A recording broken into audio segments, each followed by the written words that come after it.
Halo teman-teman, nama saya Vincent dan selamat datang di channel YouTube saya JSM Permata.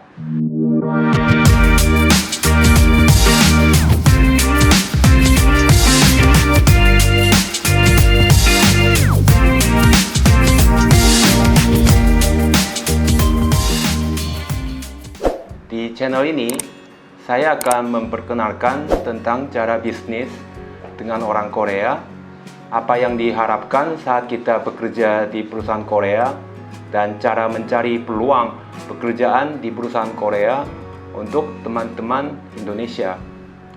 Tak hanya itu, saya juga akan membahas mengenai topik-topik yang sedang trending di Korea, supaya teman-teman bisa nyambung juga saat bicara dengan teman atau kolega dengan orang Korea. Kenapa saya ingin bahas hal-hal seputar pekerjaan dan spesifik dengan orang Korea?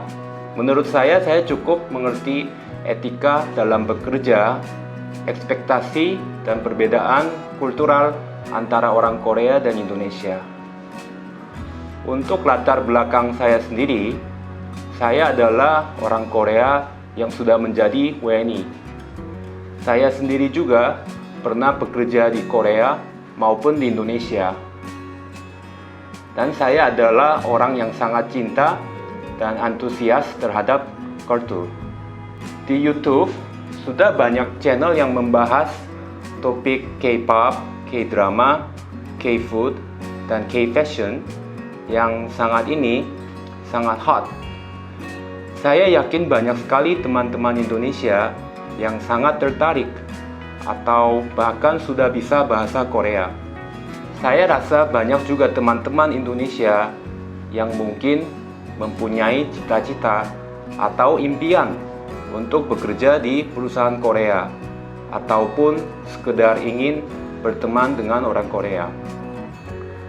Saya merasa sepertinya di YouTube belum banyak yang bahas secara mendalam topik-topik seperti bagaimana cara berbisnis dengan orang Korea, etika dalam bekerja, tata krama, dan perbedaan budaya kerja antara orang Korea dan orang Indonesia. Kenapa saya kira kita perlu untuk belajar memahami perbedaan kultural kedua negara ini? Karena hubungan antara Indonesia dan Korea kini semakin dekat dan semakin banyak perusahaan Korea yang masuk ke Indonesia. Saat ini juga semakin banyak warga Korea yang tinggal di Indonesia, yaitu sekitar 30.000 orang, dan warga Indonesia yang tinggal di Korea, sekitar 40.000 orang. Pada zaman dulu, sekitar tahun 1980 sampai 2000, tujuan orang-orang Korea untuk membuat perusahaan di Indonesia biasanya berupa industri. Itu mungkin hanya sebatas ingin menekan harga pokok atau cost, karena biaya tenaga kerja di Indonesia itu lebih rendah daripada biaya tenaga kerja di Korea. Karena pada saat itu, industri yang biasa dimiliki oleh orang Korea adalah industri yang perlu tenaga kerja yang banyak, seperti pabrik sepatu, baju, rambut palsu, triplex, mebel, dan lain-lain. Dan saat itu juga jarang ada interaksi lebih jauh antara orang Korea dan orang Indonesia, karena barang hasil produksi yang dibuat itu tujuannya untuk ekspor lagi dan bukan untuk dijual di Indonesia. Sebagian besar pimpinan, manajer, operator pabrik adalah orang Korea yang mereka sendiri pun jarang keluar dari area pabrik. Jadi mereka hanya bisa berbahasa Indonesia menggunakan kalimat-kalimat yang sederhana aja. Tapi sejak tahun 2010, Indonesia juga berkembang semakin pesat dan GDP Indonesia sudah mencapai ranking 7 di dunia. Beda dengan zaman dulu, sekarang ini semakin banyak perusahaan Korea yang masuk ke Indonesia yang memang target penjualannya sudah untuk orang Indonesia juga.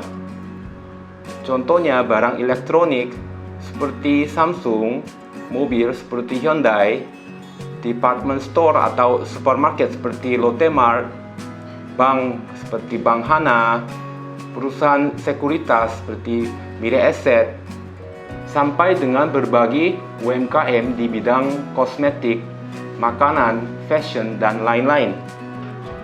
Sekarang ini juga manajer-manajer di perusahaan Korea atau operator-operator di pabrik orang Korea sudah banyak yang menggunakan orang Indonesia. Tidak lagi orang Korea saja seperti dulu. Karena orang Indonesia tentu saja lebih fasih dalam berbahasa Indonesia, lebih mudah menerangkan dan memberi instruksi ke karyawan lainnya, dan juga lebih mengerti kebutuhan dan selera pasar orang Indonesia. Di saat seperti ini, kalau kita itu adalah orang yang bisa memahami pola pikir dan mengerti etika kerja kedua belah pihak, tentu saja kita itu dapat menjembatani antara orang Korea dan orang Indonesia. Pastinya kita akan lebih ada kesempatan untuk mengejar karir atau posisi kerja yang lebih tinggi.